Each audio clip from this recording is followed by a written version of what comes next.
It's a very intimate workshop, but luckily for you guys, you have me one-on-one. You can ask me any questions you want. So it's going to be super fun. So, oh, I need my clicker. It's right here. We're back on track. Okay. Since it's just us, I'm going to ask a question. How many of you create content today? Yes, yes, yes, yes, yes. Some of us. Okay. What kind of content do you guys create? First party? Is it blogs, podcasts, YouTube channels, TikTok, articles, social? Okay. So in my world where I come from, we create a lot of content. My name is Angelica Montagano, Head of Brand Experience for PWL Capital. And we have one of the largest financial podcasts in North America. We also have a YouTube channel with almost 500,000 subscribers. I can do this. And we have YouTube views amounting to 27 million views. And all of that has created growth through organic channels, which is super exciting. There's a strategy behind this. So if you work with advisors, a lot of them just think, oh, you're putting something out there in the universe and it's magic, but there's actually a strategy, right, behind marketing, and all of us in marketing know that. So we're going to dive into it. So this is an interactive presentation. You can take your phone out. It's Mentimeter. It's anonymous, and we're going to ask questions. If you lose track of this, you can always go to menti.com and type the code in, and we're going to do a little back and forth. So I'll give people 10 seconds to scan their phones. Okay. We ready, ladies? Okay, good? Okay, off to the first question. Ready? What comes to mind when you hear the word influencer?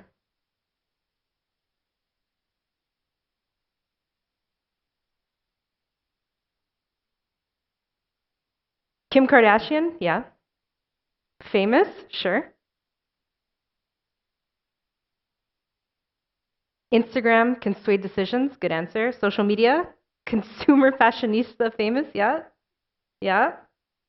Someone who can speak directly to an audience? Sure. Good. Have you ever been influenced?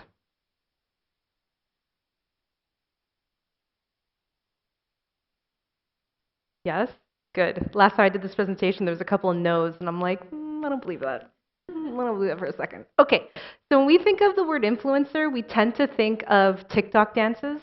We tend to think of selfies. We tend to think of, oh my God, you guys, I have the best falafel place. I want us to go back to the very root of what that word means. And it is literally someone who could just influence you. An influencer is not just someone online. It could be someone you see on the street with a beautiful coat. It could be a recipe you want to try at home.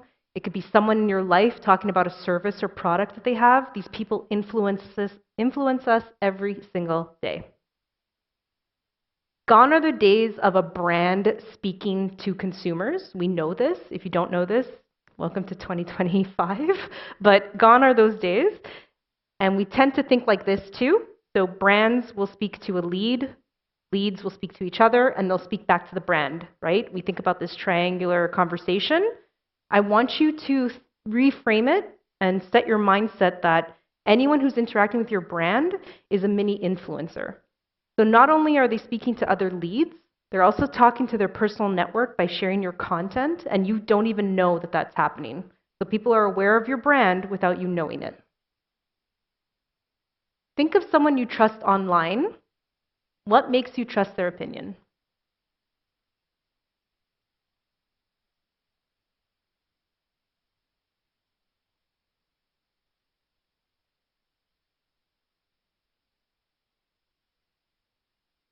Expert? Yeah. I relate to them? Yeah. Their personal experience with something and expert level knowledge, experience. Why am I doing this workshop? You guys already know all this. You guys are just hanging out. They're real and relatable. They're not trying to sell anything. Yeah. Good. Okay. I want to share someone who influenced me. And this is a real story, okay? This is Milo the chunky cat, and he influenced me because first of all, my algorithm knows that I love cats, I love that they're fat, and I love that they have a diva attitude. Milo is known for loving the finer things in life. His owner will let him taste things. Someone said yes, fellow Milo lover, love it. So he will always choose Evian, right? He'll always choose the 1,000 thread count Egyptian sheets. He will always choose that. If you look at the comments, Evian wins, Smartwater snoozes and loses because they refuse to do a brand event with him. Guess what? Smartwater just lost a bunch of followers. This cat has like 2 million followers, I think, now. So it's funny to think like I was influenced by a cat. I love a cat. But this is a true story I'm about to tell you. So I went to visit one of our offices. It's about a 3-hour drive from where I live. And gas is cheaper where this location is. So I decided I'm going to stop for gas and I'm going to get something to drink. I was parched. I'm going to get water. I don't have a favorite brand of water. Unless I will not drink Aquafina or Dasani, if you know, you know. But I went to grab water. And why did I grab the Evian bottle? Subconsciously, and at the same time whisper in my mind, this is Milo's favorite. Like what? I'm an elder millennial. I'm a career woman, right? I try to think I'm rational. How did a fat diva cat have power over my buy spend? How did he have power over my wallet? That really took me for a loop because I know this cat's probably not a diva. I've been around since before the internet and social media. And I work in marketing. Do I know that the owner probably does a little editing on the side? Yes, but I live in the fantasy that it's a diva cat, and I relate to that. Maybe I'm a diva cat. I don't know. But it comes down to creating communities online, creating that trust, that like being relatable with people. That's what we were talking about, right? So when we think of online communities, we tend to think they're away from us, but these are pictures I take when I go to a bookstore. Who goes to a bookstore? Anybody? I love bookstores. I have a mild to severe addiction to stationery, and I also think that the next journal I buy is going to organize and fix my life, so I love going to bookstores. This one on the left was taken on Fifth Avenue this morning at Barnes & Noble. What is that? Book Talk. Does anyone know what Book Talk is? Right? Online communities influence our real lives. I feel like, and this might be a story in my head, we all work with advisors, people in finance. They love numbers. They don't understand psychology. And they sometimes don't understand the power of influence that an online community can have. And that's our job, is to translate that story for them. So, gone are kind of the days of you're on the golf course. I'm looking for a financial planner, Bill. Do you recommend someone? Right? That's now moved online to online communities. People will search for this information. We're all talking about AI search, but there's also online communities like Reddit. Online communities foster a deeper sense of trust and identity-based social networks. And being anonymous, all right, allows people to change their mind without the cost of their ego. I work in wealth management. We do investing. I did not know this until I started working in wealth management, but there are usually 2 schools of thought. One is active, where you pick stocks every day. One is passive, where you're kind of going with the market. It's like choosing a religion. We have people reach out to us, say, I used to be a day trader. I used to be active, blah, blah, blah. But I read your blogs, I watched your videos, and I love what you guys are doing. They're changing their mind because our stuff is being posted on Reddit within those communities. 86% of Reddit users trust the brand and product recommendation of other Redditors. This screenshot came from my personal TikTok, okay? Typing Reddit at the end of my searches to get real and honest answers instead of having to read an article from some person. I do that all the time, right? Laundry detergent to take out grass stains, Reddit. Best shoes to walk in a city, Reddit. Does anyone else do that? We want opinions from people. We don't necessarily want to be sold to anymore. And people agree with me if you look at the comments. I want opinions from the people. Some person X, some person on Reddit, yes. Laughing my butt off. Articles are just not the vibe. Am I telling you not to write blogs? No. What I'm telling you is to write smart blogs that people want to read and listen to. So this is just a personal question for me because I was talking to the guys at Chartis. They're really amazing. Do you think AI search is the new Reddit? For those of you that just walked in, you can go to menti.com and type the code, and you could actually reply to this anonymously. So with the trust that we have with Reddit, do you think AI is the next Reddit search? Interesting. So this is just, for me, I'm curious because I'm seeing a lot of AI referrals come in that convert, and all of them have become excellent clients. So just a little experiment for me to see if that's what's going on. As I said, my firm does a lot of content. We have a huge podcast following, we have big YouTube following, but it wasn't always like that. We were always the front runners when it came to content marketing, especially in the finance sector. And we started with blogs in 2008. We started YouTube channel in 2016. 2018, I came in to bring this all in-house with strategy. And the strategy that I implemented was to identify, observe, and infiltrate your communities. So there was a community on Reddit that we were really interested in called Personal Finance Canada. I'm Canadian, shocker. I don't know if you heard me say about, but that's how I say it. So we identified a community. I spent good 3 months just reading Reddit all day. It was a fun way to get paid. We observed it. And we saw that there were common themes and questions that came up within those communities. So we started creating content around it. And we were putting it out on YouTube, setting it, forgetting it. But eventually, people found that content and they shared it in Reddit. So we infiltrated the community. Identify, observe, infiltrate. Pre-2018, we were mentioned on Reddit maybe twice a year.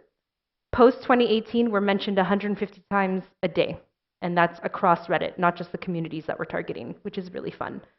So we are now the absolute authority on the subject of financial planning, especially when it comes to Canadian finance.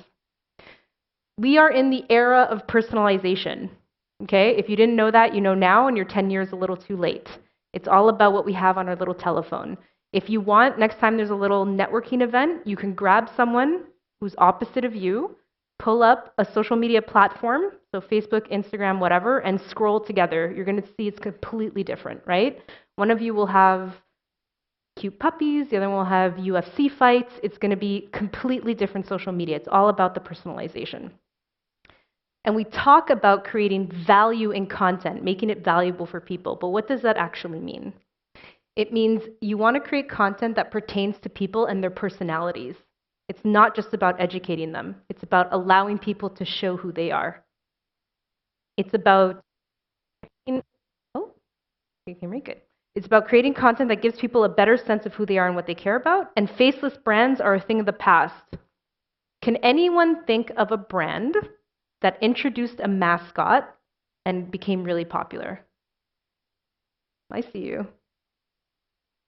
Bing, bong, boom. You can scroll down Duolingo's TikTok, and you will see the exact moment they introduced that green owl, and it was night and day in terms of engagement, right? People don't want to associate with a faceless brand. They want to associate with a person, even if it's a fantasy. And people want to create connection through sharing their values. People crave that connection. Okay, we talk about adding value. What does that actually look like? When you create a piece of content, it will fall into one of those 4 quadrants. Okay? It could be aspirational, badge-worthy, associating, or bookmarkable.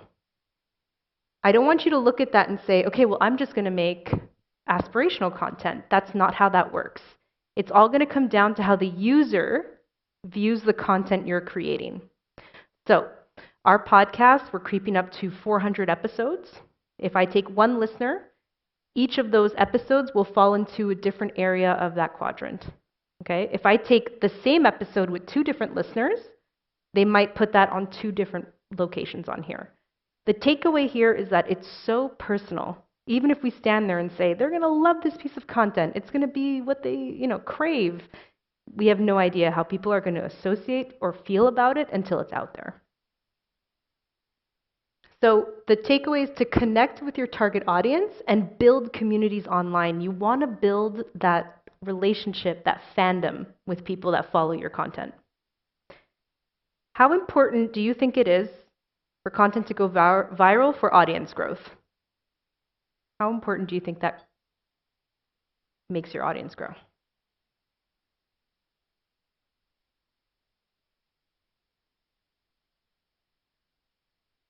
Okay, everyone answered? Yeah. So I would give it a 3. It's not important, but it's fun to have. We got a winner.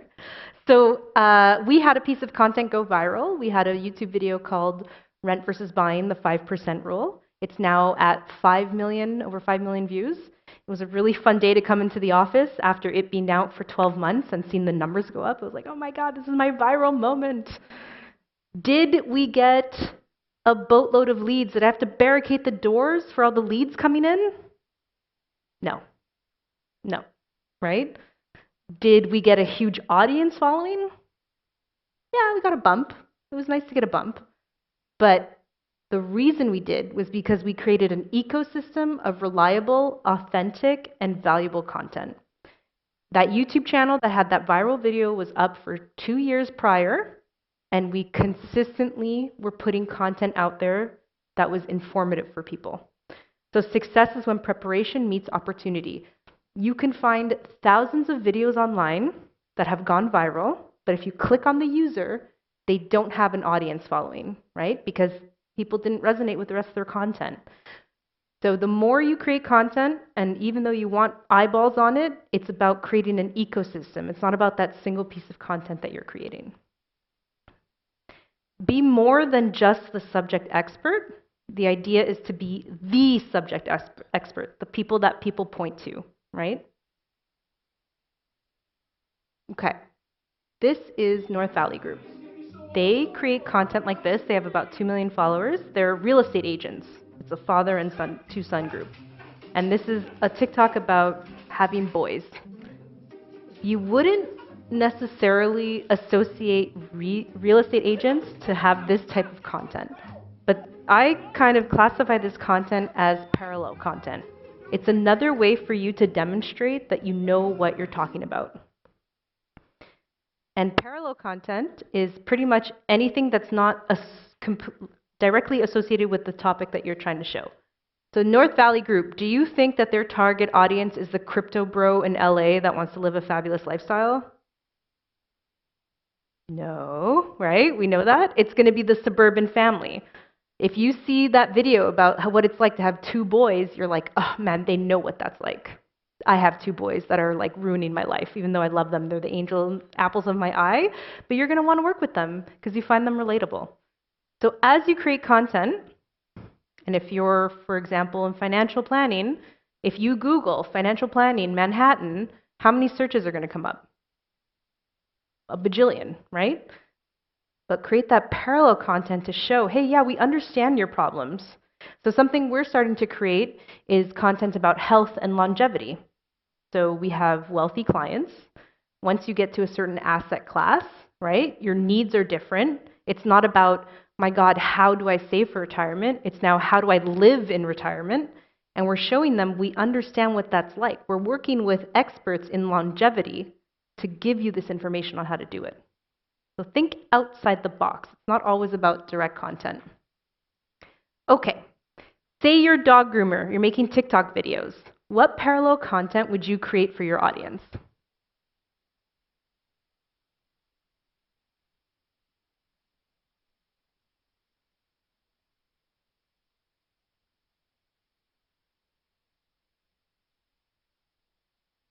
Sure, yeah. Especially if you're around the area. Hikes in Manhattan. I don't think there's any hiking in Manhattan, but you know, around Manhattan. Montage of wet dogs, that does really well. I see people watch dog groomer videos. Best food to feed your dog, absolutely. Pet owner memes, yeah.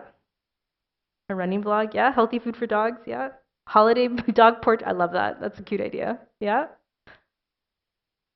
Okay, anyone else? Even though you're not a mentee, you can shout it. I think I saw a hand up back there. No? Pass? Great idea. A kid coloring a newly groomed dog with markers. I don't know about that, but it might work. I don't know. Okay. Now this is the fun part of the workshop. You guys are going to work together. and we're going to create content around topics I'll give you guys. And it's about creating parallel content, okay? So it's really a chance to think outside the box. So I will go around and we can create content. So this table right here, you guys can have buying a home, okay? You can join them if you want, if you're all alone. This table here, you can have saving for retirement, okay? Then we have saving and paying for your child's education. Then let's do caring for elderly parents. Okay? Budget and debt management. And estate planning and widowship. You'll join there. Do you guys want to do the exercise too? The little. So this is fun. So we'll split this in two. So you guys will do women and wealth, and you guys will do home and car insurance. Women and wealth. Women and wealth. Yeah. Okay, so we'll give you time.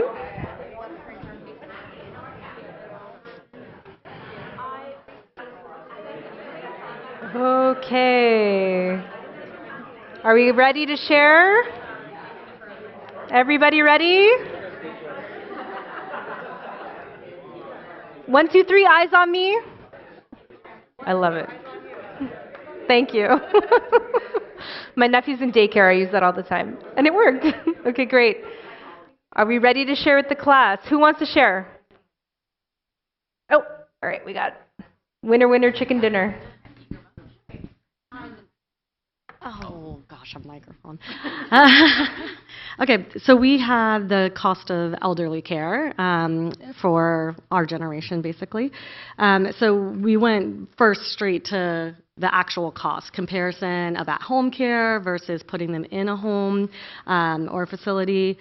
We also thought about the expense of not keeping your parents active and like the healthcare expense that might follow that. Mm-hmm. But then we went kind of into the parallel path, like video advice from the elderly to younger people, getting to know your parents again. So like as they've aged, kind of the things that they like now and that engagement. So that was fun. And then the best locations for retirement or to age. So those were a couple of our topics. We started with LinkedIn as a place because most of the people that are going to be consuming that are the working group, so trying to capture them there, but also the usuals like Reddit, where people are asking for advice, YouTube, Instagram, and TikTok. I love that. Getting to know your parents. There's a whole guy in the UK that will come and record your parents and then like write a book about their life. And I feel like people tend to really think about that as your parents get older. The sandwich generation, targeting them on LinkedIn, that was really great because high stress, right? You're a professional, but you're in between, you're taking care of kids and everything. Really great job. All right, who's the second victim? Oh yeah, clap.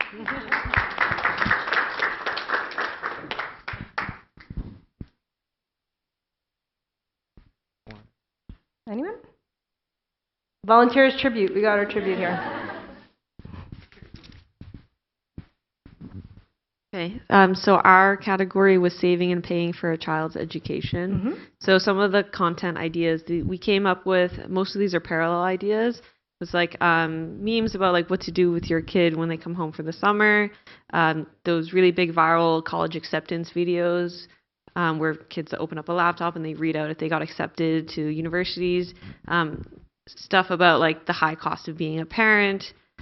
Dorm room renos or like storage hacks that are kind of like parallel content. One of the insights that we found was that we would probably want to target the kids going to university because they usually bring the ideas to their parents. But we could also do stuff like memes about kids at home or living at home if they don't travel away for university, sorority rush week and doing like content there, as well as like advice for parents just in general. That could be another good way to target them. And then in terms of platforms, we decided to go to like the big ones, Instagram and YouTube, where a lot of video content thrives. Yeah. I love it. I love that you're incorporating memes because parents are millennials, Gen X too, and like we kind of grew up with like the static memes. I don't know if you guys remember that, but I'm showing my age now, but love that. Love that you incorporated that. Anyone else want to share?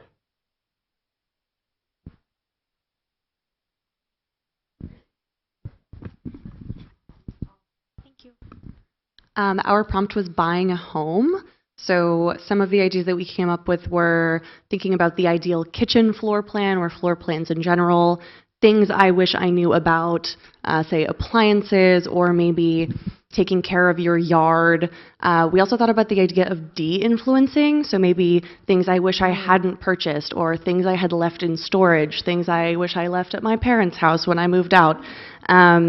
Holidays and hosting, or maybe neighborhood highlights, thinking about where you might like to move.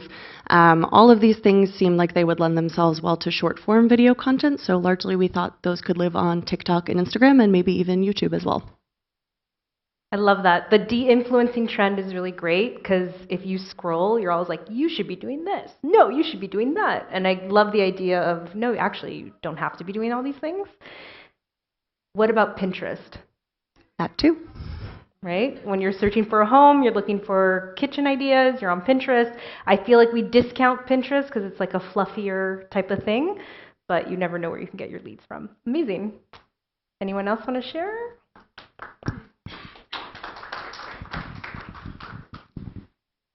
Well, got another one?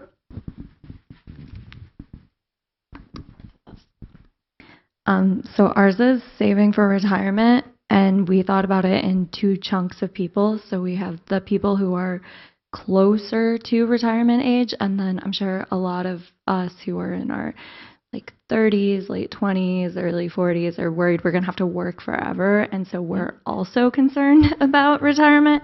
And so for the chunk of people that are closer to actual retirement age, we have like, what do your grandkids want for Christmas, a retirement bucket list. Jackie was saying that she recently has seen a lot of content around grandparents paying for the private schools for their grandkids. So something around like, what's the best private school for your grandchildren? And that group of people would be better bucketed in Facebook. It's funny, I already had Pinterest written down before you said it. So that's like the older generation. And then closer to our generation, how to start earning passive income in your 30s, and that article can be turned into like 30s, 40s, 50s, and then building healthy habits that last with you your whole life. That's what we came up with. I don't have 7 to 10, so It's an arbitrary number I put together. That was really great. Something else in retirement, if anyone's thinking about retirement, mental health. There's a high suicide rate around people who retire, right? Because, not to put the downer in the room, but because your whole identity is wrapped up in your career, and all of a sudden you're not doing anything. It's like, what's life after retirement? I love that you have 2 separate audiences that you were targeting. I tend to see a lot of marketers that classify audience in asset class, like 1 to 10 million.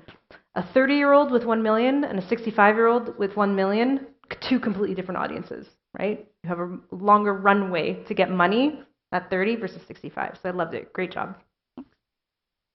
Last one to share. My last tribute.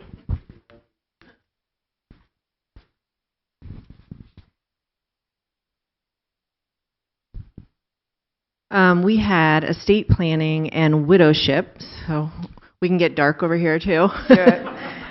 We saw 2 audiences as well. We sort of had the family sandwich audience, and then the folks who are doing their own estate planning completely autonomously.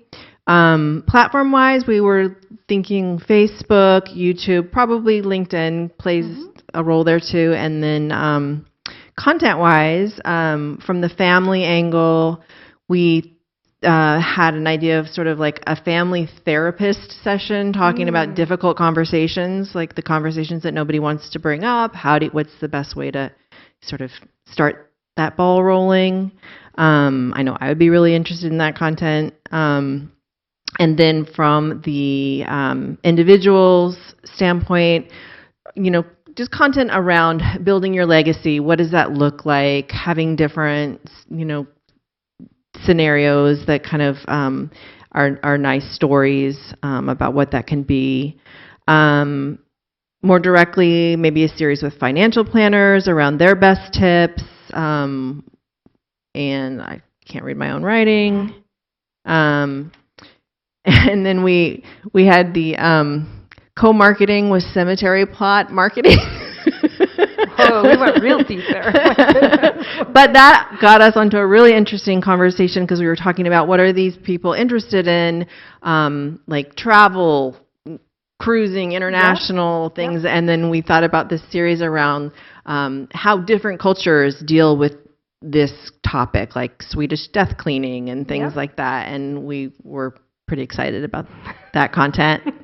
And then we created our own content platform, or like a Facebook basically, but it's like a memorial legacy platform. And I think there are some things like that that exist but they're more like obituary type platforms, and this is more of a celebratory kind of living on type platform. Yeah, I love that. I love that you incorporated that therapy session, right? When you work with advisors anywhere, doesn't matter where you are in finance. If something like that happens, people can't think. They need help. Doesn't matter. So if you're giving that resource, all of a sudden you're a hero in that sense. I love you that you created your own platform. That's really thinking outside the box. What are people not doing, right? And a lot of people don't do that. They don't have their own online communities or, kind of memorial thing. Amazing. Love that.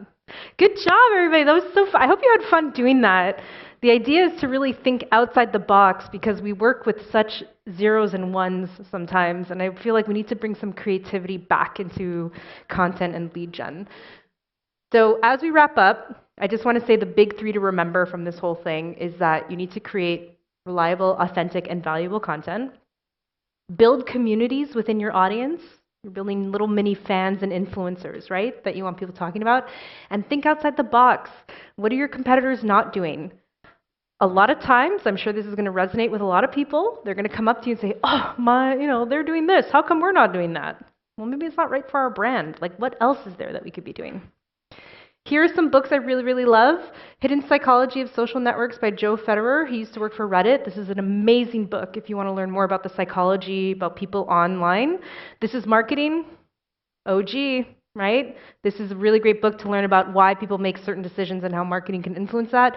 Rethink Lead Gen, super quick, easy read about organic content and the power of having a great website. And of course, because I'm a huge marketing nerd, unfortunately, for my partner, connect with me on LinkedIn. I know what it's like to work in finance and marketing, and you're alone on an island, and you're talking to people that just want spreadsheets. I get it. I know the importance of brand. If you ever want to chat, I'm there. Okay? Thank you, everybody. I don't know if anyone has any questions.